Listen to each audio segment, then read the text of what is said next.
NYPD, known as folks who beat down numerous people, if you want to be honest, they now, that is the case. Let's go ahead and cut to the chase. That's what, it is true.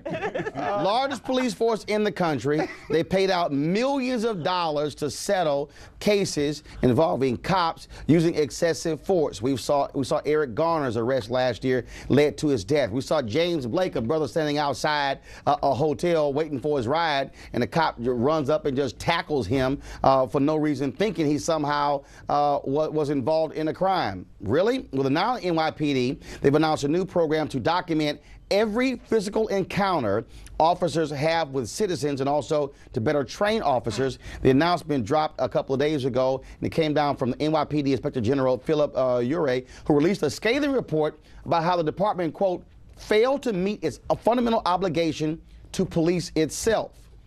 Well, cops can't police themselves.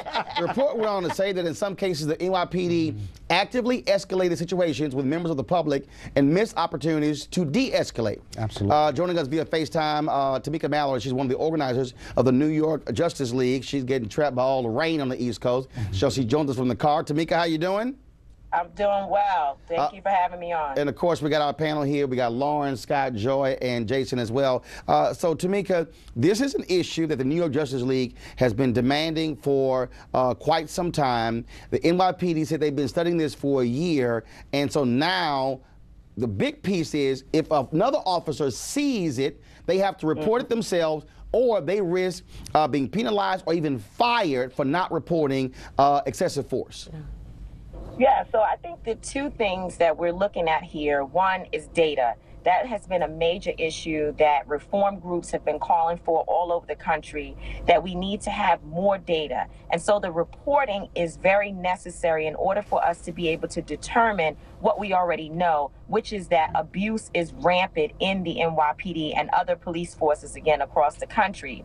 But the very important part is to add the disciplinary charges to the element, because without that, even the reporting will mean nothing if there's no system of accountability. And so I think that, these two things are pretty powerful in terms of all of what we protested for and demanded, over the last several months and over the last several years. So it's certainly a step in the right direction. And again, Tamika, this is one of these issues, and hopefully it's a news flash to the likes of Bill O'Reilly and Sean Hannity and Juan Williams and others.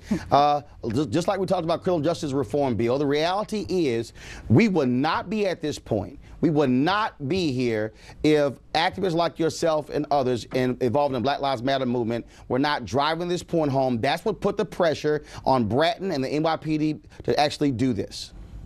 Absolutely. And there was some, as I mention all the time, even people who are senior in the civil rights world said that the Black Lives Matter activists, the younger activists, the newer organization have no platform. They're not organized. But if you go to the New York Justice League's website, you will see that since December, we listed a set of demands, of which collection of data was one. We also in New York were able to get the governor to appoint a special prosecutor in the case of excessive force. So we certainly have demands, and we've done a good job in terms of pushing that, and there's still more work to be done. To our panel here, I mean, look, this is a major piece here. Absolutely. Scott, as someone who prosecuted, how critical is it for the NYPD to force officers to have to document every instance? And if you were not involved in it and you see it, you also have to step up or you might lose your job. Well, it's huge. It goes to the heart of the thin blue line. Video after video, we see where after these shootings over the last year, where the police officers are being recorded and they're saying to each other, "I got your back," or "Don't say anything." This gets to the heart of it. The reality is, what is the police union's message going to be to their police officers? Can they actually implement this policy? It's one thing to legislate it and to have these rules, and I think the challenge for Tamika and her group is to keep the pressure on and look at the statistics about how it's being enforced, whether the frontline officers officers are honoring it and reporting it because there's a penalty. You can be fired if you don't report it, and you've got to report all of it. Secondly, Roland, if you look at these videos, including James Blake, which was amazing to me, it got some coverage, is that he's standing there, and I often say the police drive all the action. They get hyped up. We got to look at who we're recruiting, because a simple arrest on a credit card theft case where he's standing there, the police rush up, bum rush him, and tackle him. Don't even identify themselves. Don't identify themselves. And in fact, Jason, that makes no sense. That's a physical encounter. And Jason, that they drove with these new rules, it deals with that.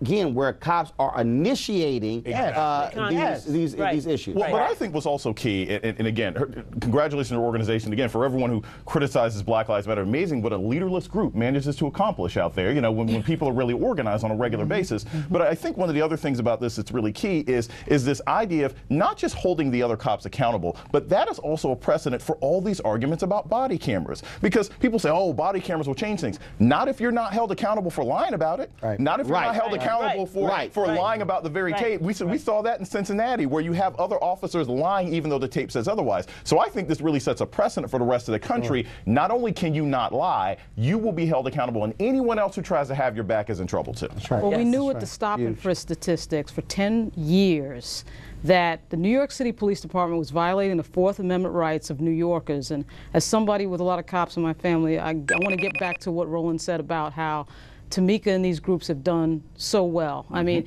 they've, to me, gotten results that legacy civil rights groups have not gotten. And they have asked for something very specifically, and they've won. And I think that we need to concentrate on that, because they're being gone after in the media, of course, Fox News and every place else, but they're getting results. Joy? You know, I think that what's most important here, Scott said it, going after that thin blue line of holding officers accountable for lying on police reports and not saying what they saw in this encounter. I think that is probably the most important first step. I'll believe that when I see it, though. Well, I'll believe when I see it that it actually happens, but I think it is the first step.